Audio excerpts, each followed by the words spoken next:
In these bleak times, I have decided to run for truth and justice, which takes the form of running for President of the United States as a candidate for the People's Party. I enter into quest for truth. I enter into quest for justice. And the presidency is just one vehicle to pursue that truth and justice, what I've been trying to do all of my life.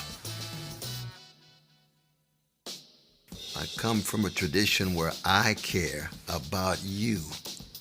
I care about the quality of your life. I care about whether you have access to a job with a living wage, decent housing, women having control over their bodies, health care for all, de-escalating the destruction of the planet, the destruction of American democracy. Democracy creates disruption. It creates an eruption. It creates an interruption. Wide from below, the energies of everyday people is manifest. And I know there are precious people in your life who you care for. That's why it's important for you to be involved, important for you to participate. We're not talking about hating anybody. We're talking about loving. We're talking about affirming. We're talking about empowering those who have been pushed to the margins, because neither political party wants to tell the truth about Wall Street, about Ukraine, about the Pentagon, about big tech. Neo-fascists like Brother Trump or milquetoast neoliberals like Brother Biden. Wow, I'm so happy to make a world-shaking decision. You know what I mean? Well, I know gangsters when I see them. And gangster's not a subjective expression. It's an objective condition. Do we have what it takes? We shall see. But some of us are going to go down fighting, go down swinging with style and a smile, accenting the best in you and trying to tease out the best in me. Let's do it together.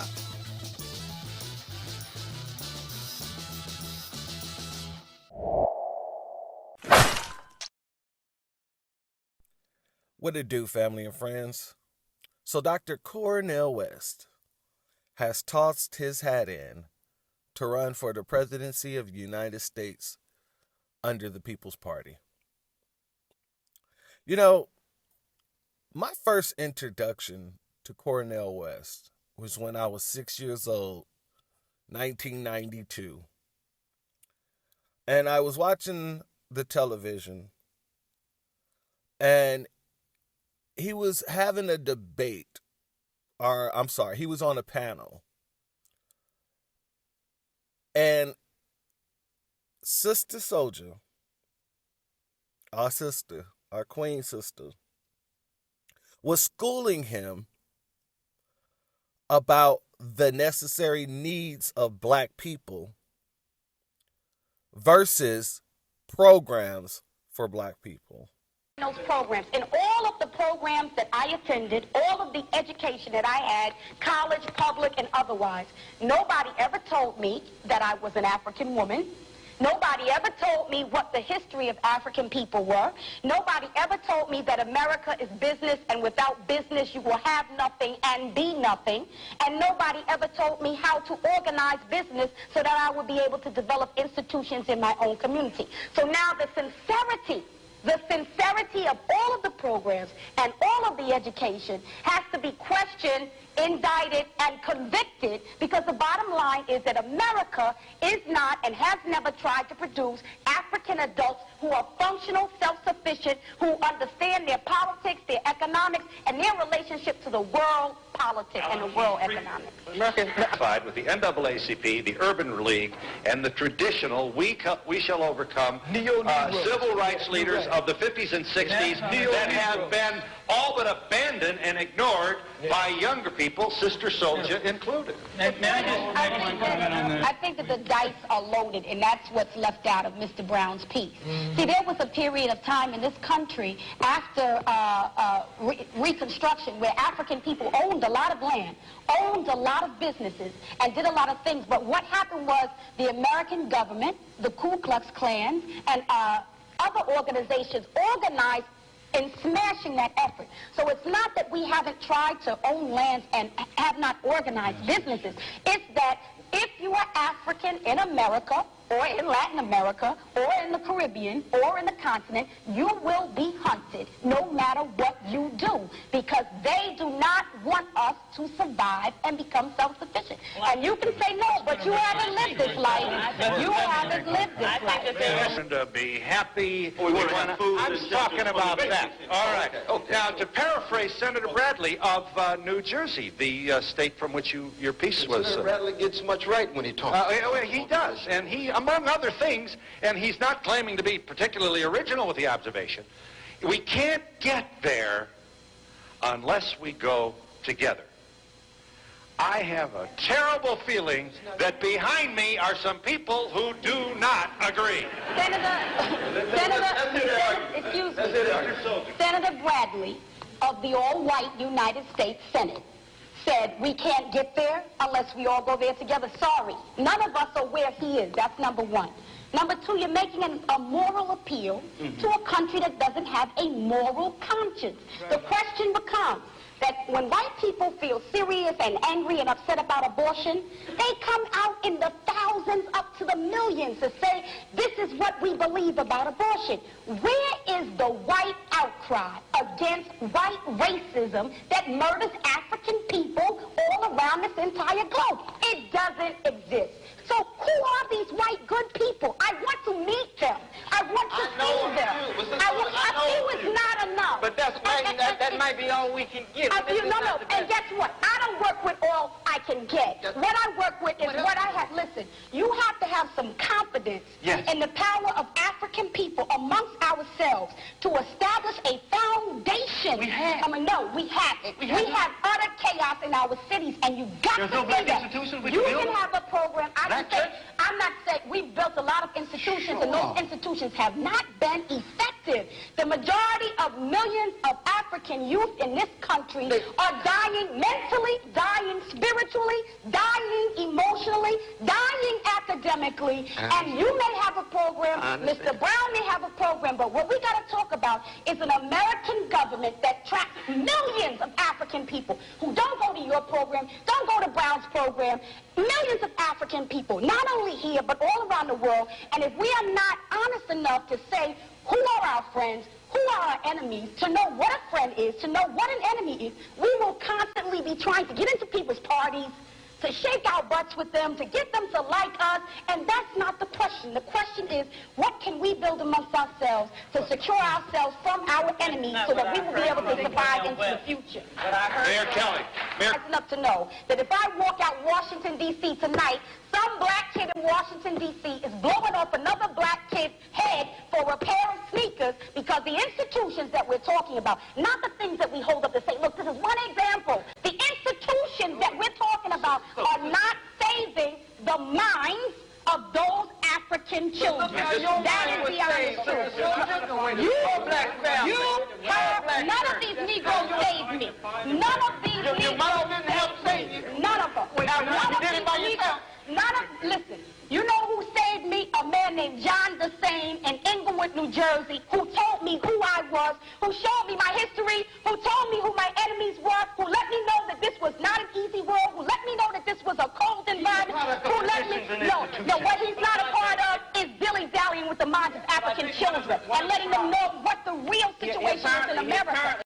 From the day that I saw this, every time I seen Dr. Cornel West anywhere, I'd be skeptical on anything that he was saying, because Dr. Cornel West has always been a person who spoke more of brotherhood, and all this other stuff. And there ain't nothing wrong with that. I understand that he's a Christian and all that other good stuff. However, Dr. Cornel West has always spoke as a socialist, and his ideas has always been socialism. And knowing this, I wasn't easily fooled by a lot of his talking points. I wasn't easily fooled by his way of speaking. And if you ask me, another man who speaks in the way that he does, but he uses hip hop instead of jazz like Dr. Cornel West does, is Michael Eric Dyson. Michael Eric Dyson and Dr. Cornel West can get up on a podium and literally say a bunch of nothing, tie in some music, tie in some black history, but literally be saying nothing when it comes to moving forward unless they're talking about everyone. And I've noticed that very young. I noticed it very, very young. In 2019, Yvette Cornell and Antonia Moore did the ADOS conference where Dr. West was actually a guest speaker. Now, this conference was about pushing lineage-based reparations and coming together as a movement and organizing. But I want you to hear some of the things that, Dr. Cornel West was actually stating. We come from a great people of a grand tradition. There's no other people in the modern world who've been terrorized under slavery and Jim Crow Jr. and Jim Crow Sr. at the same time and still taught the world so much about freedom. That's what Ida B. Wells is all about, what her mentor, the William J. Simmons, who's the founder of Simmons College. We come from a people who have been traumatized for 400 years under slavery, Jim Crow Sr., Jim Crow Jr., and taught the world so much about healing. See it in our music. You see it in the way we connect with one another, and we used to be much more tender with each other than we used to. That's why I like to hug folk. I don't like the distance. I like to be able to try to use whatever gifts the Lord has given a cracked vessel like me to try to touch somebody, empower somebody, enable somebody. Maybe they'll be able further down the road to remember that they are worthy. Because I tell you this, when you love black people, you don't do that in order to be popular with black people. You don't love black people for them to love you back. You love black people because they're worthy of being loved. They're worthy of being loved. And you gonna bear witness no matter what, because you worthy of being loved. And justice is what love looks like in public, just like tenderness is what love feels like in private. And we have been hated chronically, institutionally, systematically for 400 years under slavery, Jim Crow Sr., Jim Crow Jr., but we didn't taught the world so much about how to love. Just turn on John Coltrane's Love Supreme. Marvin Gaye's What's Going On. Stevie Wonder's Love and the Need of Love. James Baldwin's Love Soak Essays. Toni Morrison's Beloved. Mama on the Stage and a Raisin in the Sun. Never been a character on the American stage full of so much love in the history of the whole nation, history of the whole empire. And ain't no stopping us now, McFadden. Or we could go to Caravan of Love with the Isley Brothers, or the Love Train of the OJs, or the Love Train of the Genius of Geniuses, Curtis and Mayfield. People get ready, don't need no ticket, but they don't need no cowards. Don't need no conformers. If you're scared, get out of the way. Somewhere I read, love takes away your fear. It takes away your scared. It takes away your intimidation. Oh, we used to have churches and mosques. We used to have leaders who would respond to a niggerized people saying, Jesus deniggerizes you. Islam deniggerizes you. And if you're secular, if you're atheist and agnostic, we got a whole tradition of secular black people like Richard Wright and a host of others who were in the deniggerizing business too. Cornel West speaks like your average pulpit pimp. And instead of putting God in every other sentence, he's putting black. And if you really listen to what he's saying, you can see it. And not just that. Because what he's doing is he's enticing the ears of the masses. That's what he was doing right there. He was enticing the ears of the masses because he wasn't saying anything of substance. He wasn't. He just wasn't. And he had 11 minutes to speak on that podium. He had 11 minutes to speak up there. And literally, he said nothing for the majority of his speech. But there is one area where I will give him credit for, and that's this area. Our problem is that in the 1960s, so many of our warriors were assassinated or incarcerated. And we ended up with polished professionals who acted as if they were leaders when they really wanted to be well adjusted to injustice.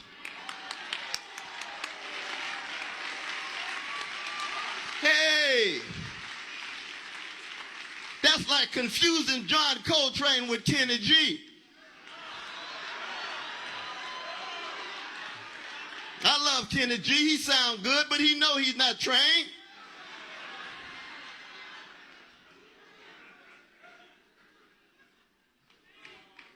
We talk about something spiritual here, y'all. We talking about something moral. We have always given primacy to the moral, the musical, and the spiritual, which is the raw stuff that allows us to stand up. There used to be a brother in my church every fifth Sunday on the organ named Sylvester, but he's known to the world for the genius that he is. His name is Sly Stone. And he wrote a song called Stand. You've been sitting much too long. There's a permanent crease in your right and wrong. Stand, there's a cross for you to bear, things to go through if you going anywhere. Now that's old school. What's beautiful is we got new school here. Oh, yeah. We got new school here. Now I know I'm old school, but we old school, we got something to say. We want to make sure that the integrity, the honesty, the generosity, the courage, the vision of those who came before the Sankofa that says we're going to start with Harriet Tubman. We're going to start with the Grand Frederick Douglass. We're going to start with all of those folk through blood, sweat, and tears, created a situation in which we could straighten our backs up. And Brother Martin used to say, anytime everyday people in the language of Sly Stone, or ordinary people in the language of James Cleveland, anytime we straighten our backs up, we're going somewhere because folk can't ride your back unless it's bent. Straighten it up. Think for yourself. And people say, oh, but you're talking about black folk being so distinctive and specific and you're putting other folk down. Listen to what they're talking about. You don't love black people by putting other folk down. That's white supremacy had to stand tall by trying to keep us on our knees. We love each other in and of itself. And when the love spills over, it's more real. But let me tell you this. We're in a moment with the polished professionals too often where they love everybody but black people. That's what I can't stand. Oh, no, I'm a Christian now. I love everybody. And I'm going to be faithful unto death, but I tell you this, I'm loving the chocolate side first. Oh, how can I love the other side if I don't love myself? Love your neighbor as yourself. Learn how to love yourself and then love your neighbor, and it will spill over. I know that was a long clip, but I played it all to say this. Even when the man has a good point, it literally downgrades to babble. Because he had a wonderful point about people who wanted to basically sell us out so they can live comfortably in the unjust system, rather than changing that unjust system. And that still holds true to today. However, he's one of the people who push some of these people, who back some of these people, who wants to keep us in the unjust system. He was a major supporter of Bernie Sanders. And when he supported Bernie Sanders had already said that he was not for reparations. It was divisive. It was divisive, Bernie Sanders says. However, Dr. West continued to support Bernie and said reparations shouldn't be the end-all, be-all when it comes to our political agenda. I remember that clear as day. As a matter of fact, there have been several times that he has put on the cape for Bernie Sanders. Does anyone remember this article? Cornel West on Bernie, Trump, and racism. Taking a lesson from his 2016 loss to Hillary Clinton, Bernie Sanders is dedicating more time in his speeches to discussing systematic racism and discrimination. Will it be enough to win over black voters? This is from March 7th, 2019. When speaking about Bernie Sanders, Dr. West said, "He's an anti-racist in his heart. He has the consistency over the years, decade after decade, going to jail in Chicago as a young brother, and he would go to jail again. He and I will go to jail together again." Later in the interview, the reporter states, "Those are revealing polling results. But the polling also shows that while most Americans like socialist policies, they still don't like socialism, the word, the name, the ideology.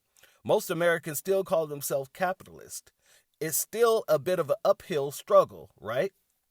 And the answer to his question that Dr. West provided made my ears stand up. No, it is. It is. As you know, in the end, it's going to be a matter of a word. I'm a revolutionary Christian before I'm a democratic socialist, right? My understanding of what it is to be a Christian means I embrace my comrades. I embrace my fellow citizens and fellow human beings who are fighting against forms of injustice that lose sight of the dignity of poor and working people. And the same is true.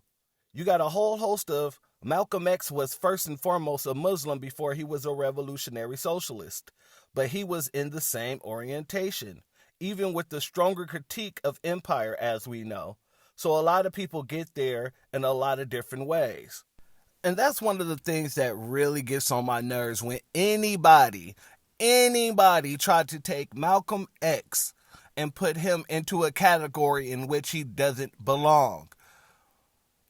Malcolm X was a black nationalist.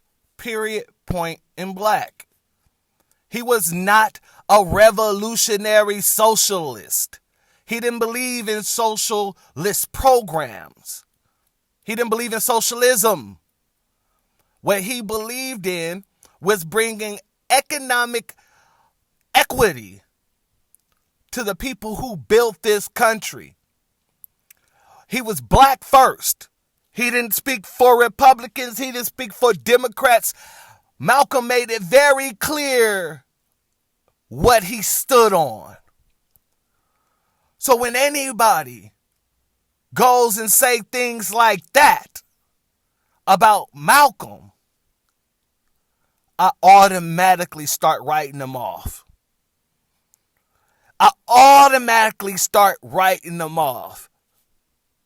Because Malcolm didn't care about the programs of socialism.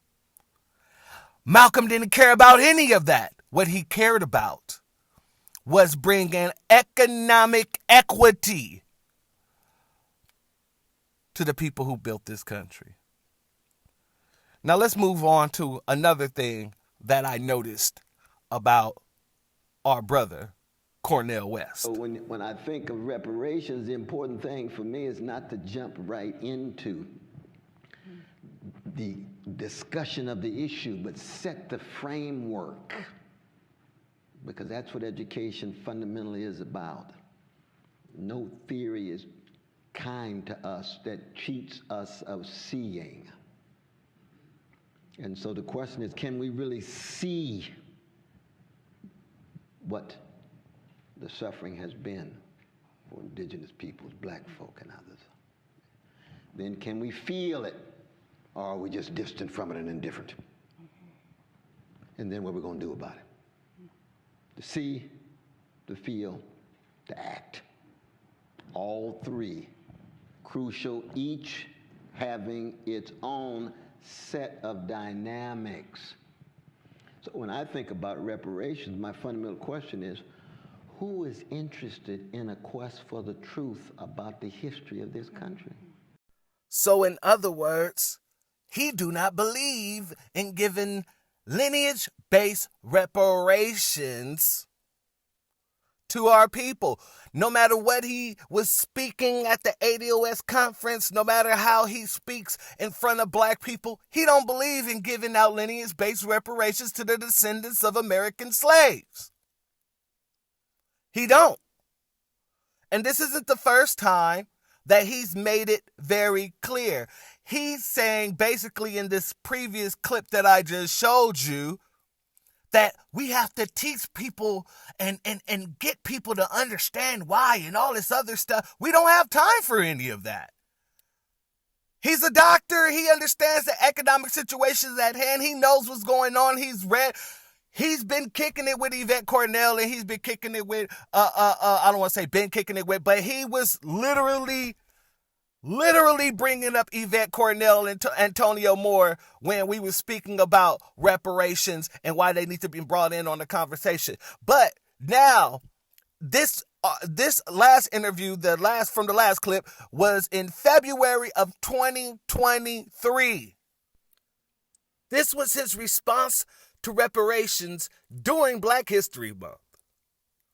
And like I said, this isn't the first time. We can look at this clip here. I was on this call last night, and this guy kept saying, well, just can we put a number on it? And he said, is it reparations? I said, no. I said, no, it's not. He says, well, can we put a number on it? I said, no. I said, it's an unknown number. And he was like, well, I don't understand. I said, see, here's the problem with this conversation. I said, how America always works is it's so like you take your car in and you don't really want to hear what the mechanic, just tell me how much it's going to cost. Just money. So they give you the number and you're like, okay, fine, fix it. I don't want to hear nothing else.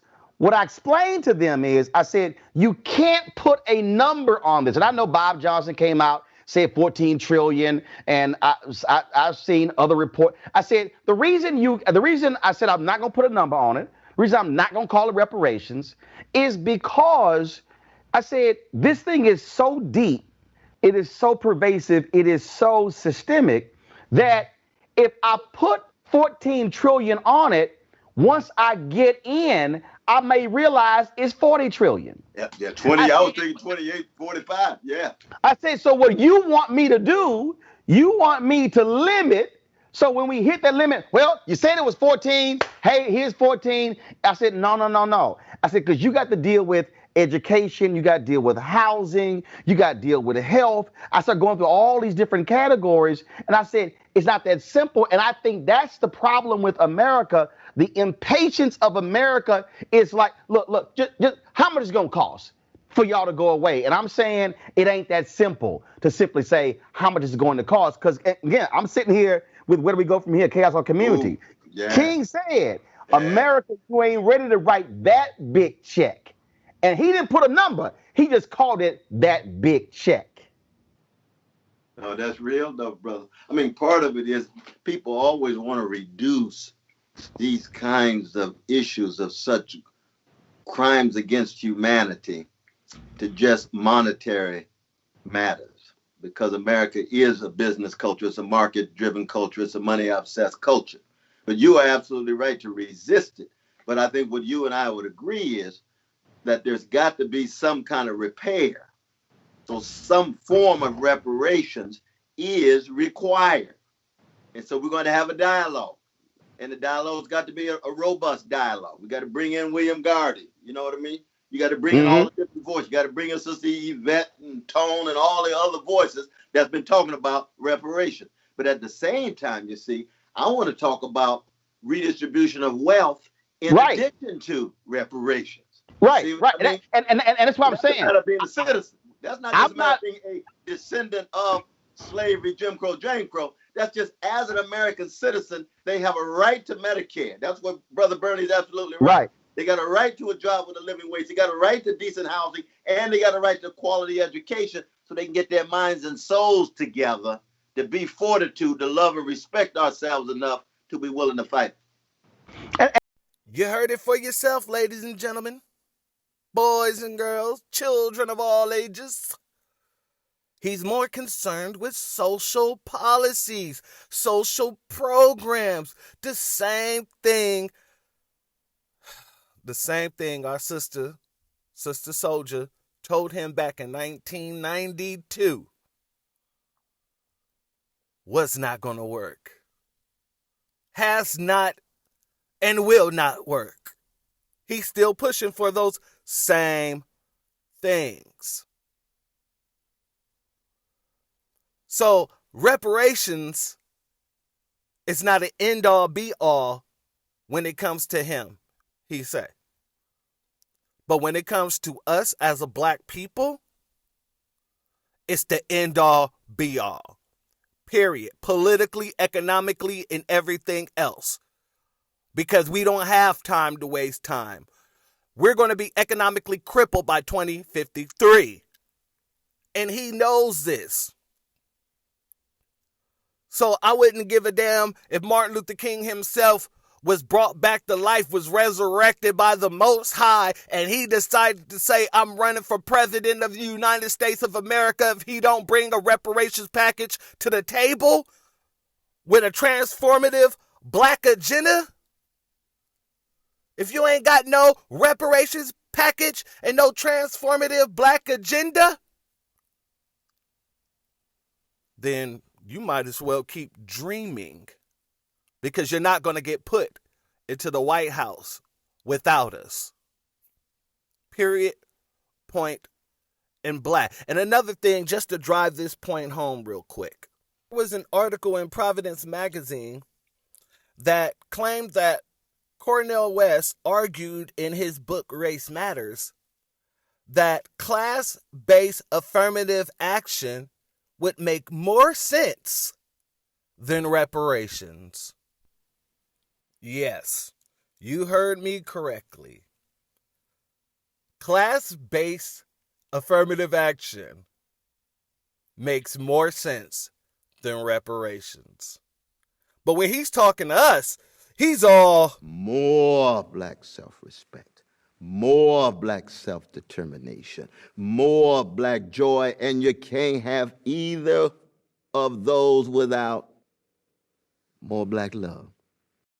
Oh, and Dr. Cornel West, we're going to show you our black love, because our black love is going to make sure we hold each and every one of you political figures or people running for president under the fire. Hold your feet to the flames. Because here's the thing, we know that we are not going to be able to make it. And as you said at the ADOS conference, we got to love ourselves before we love anybody else. We got to help ourselves before we help anybody else. And we ain't going to allow another person to come up and talk about we need to help everyone else in order to help ourselves. We're not doing that. We know the study. We have the research. They know the study. They have the research. They have the information. It doesn't take another 50, 60 years to teach these people why they need to bring justice where justice is deserved.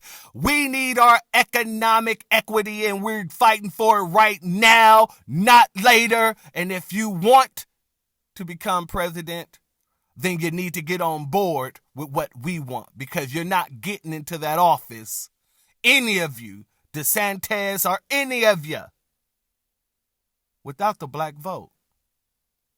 And we'll see another Trump go right up in there, and we won't care. DeSantis ain't going nowhere, and we don't care if people think that this is a stunt, a ploy for the Republicans or whatever. It won't work unless you actually bring to the table a reparations package and a transformative Black agenda. And with that being said, please make sure you like, share this message, comment. Let me know what you think about Dr. Cornel West running for president. Are you going to vote for him? Are you going to put all of our struggles to the side for a socialist situation? You know, all ties raises all sinking ships type stuff? Or are you going to stand on your square and represent that Black love that he spoke so, eloquently about? The doors of the church are now closed.